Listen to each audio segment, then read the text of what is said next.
Welcome back to Boring Gear Reviews. Today we're building a pedal board thanks to the fine folks at Ghostfire.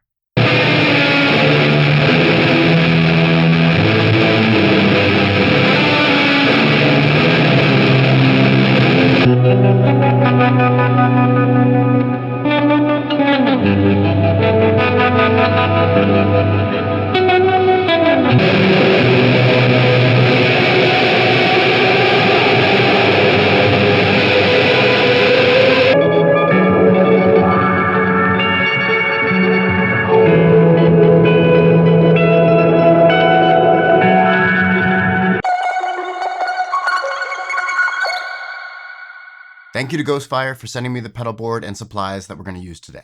All right, so Ghostfire is a pedal board company. They make pedal boards, they make power supplies, they do solderless cables, cable management, all the stuff you would need to build and run your pedal board.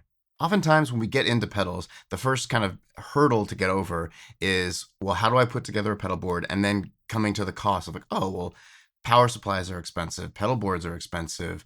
I got to get Velcro and cable management, and now I got to get a bunch of cables, patch cables to connect everything. All that stuff really adds up. So when Ghostfire reached out, I was really excited because not only is all their stuff really good quality, it's really affordable as well. So let's just get right into it. Here's what they sent over. So we have their V standard 1.5 pedal board. So this measures roughly 12 by 20, and it's about 3 inches high that slopes down to about 1 inch high. It is extremely light at 3 pounds and feels very solid under my hand and foot. And that comes with all the Velcro you'll need, mounting brackets for your power supply, cable management system, and a gig bag. They also sent over their solderless patch cable system so we can make our cables exactly the length they need to be. And lastly, they sent their GP8 SV2 fully isolated power supply.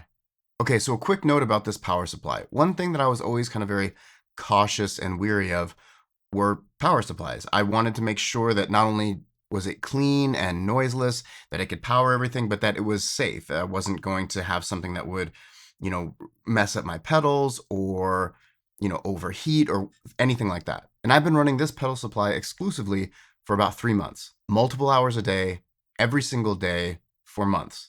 I've even forgotten to turn it off and left it on overnight multiple times. Not one problem. It stays completely cool, no interference, no sound, nothing. It is a rock solid power supply.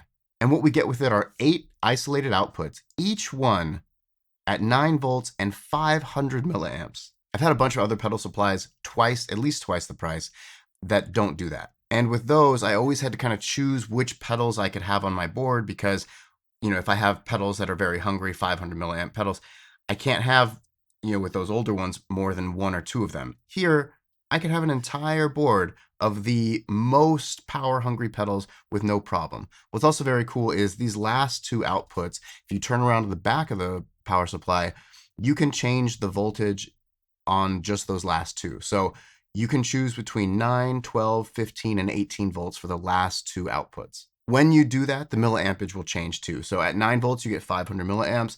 At 12, you get 375.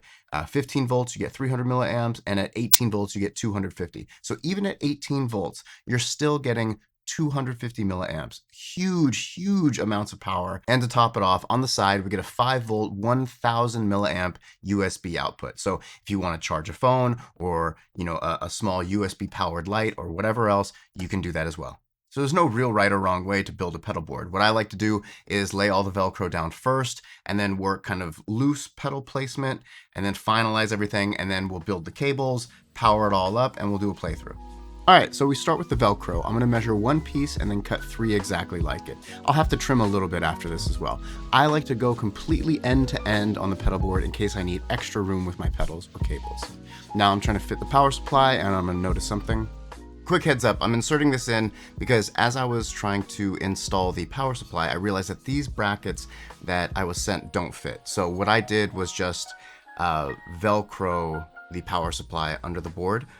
I'll say that these might fit with their their taller power supplies, but for the one I'm using, which is very, very thin, it doesn't fit. The other thing is, when you Velcro it, there isn't a ton of room to get cables in and out. There is room. There's enough room, but it's just barely enough. So just something to know if you decide to go with this board and that power supply.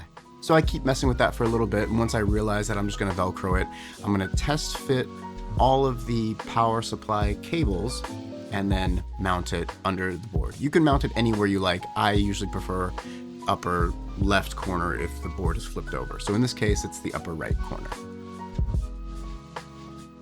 Now here, there's just enough room where you can pull them in and out. It's not a lot of space, but it's enough. Now we're gonna test fit all of our pedals, see how they fit. And we're going to start with the Slow Lures from Non-Human Audio, followed by the Glass Palace from Holy Island Audio, then the Caroline Guitar Company Parabola, followed by the Afterneath V3 from Earthquaker Devices, then the Pladask Elektrisk Fabrikat, followed by the Chase Bliss Audio Thermae, Death by Audio Rooms, and then into the 900 Fuzz from Fairfield Circuitry. And I'm going to start running power from the pedals to the power supply. I find it easier to go that way than to go from the power supply to the pedals. Now we flip it over, plugging everything in, and we're gonna work on our cable management. Personally, I'm not too concerned with it being like immaculate under there. I just want it tidy enough where it's not distracting, it's not in the way, things aren't gonna get pulled out. But since I know that I'm going to switch pedals in and out a lot, I'm not super worried about all that. Also, I was 4 connectors short for finishing out the cabling with the DIY, the solderless cable stuff. So I used some that I had already soldered from a different build. And now we're working on the solderless cables. These honestly could not have been more easy. You cut the length of the wire, stick it in one end, secure it with one screw, stick it in the other end, secure it with one screw, and then that's it. These cables are really cool in that you can mount them, or you can build them straight or 90 degrees. So no matter what you're looking for, you can really accomplish this very easily. This was my first time using solderless cables, and I'm a huge fan. In the past, I've always bought cables, which is crazy expensive. So then I started soldering my own, building my own, which, you know, I prefer to buying them, but this was just, I mean, night and day compared to how easy one is over the other. And a little tip is when I'm building cables, whether I'm doing the solderless version or I'm soldering them, I test each one after I make it. That way, once I put the pedal board together, if it doesn't work, I don't have to go through each one, you know, taking them off and putting them back on. So as I'm building cables, I test to make sure that I got the connections right. And now that everything powers up and looks good, I'm happy with that. Let's do a playthrough.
All right, and that's a wrap for the Ghostfire pedalboard. Suffice it to say, I'm a big fan and big supporter of what Ghostfire is doing. Their pedalboards are light, feel very sturdy, and there's a ton of options. There's, size options. There's also more heavy duty options. There's lighter options. There's all sorts of adjustments you can make. They're really providing like a wide array to kind of cater to your specific needs. For me, the big star here is the power supply. I love this power supply. I want to get a couple more of them.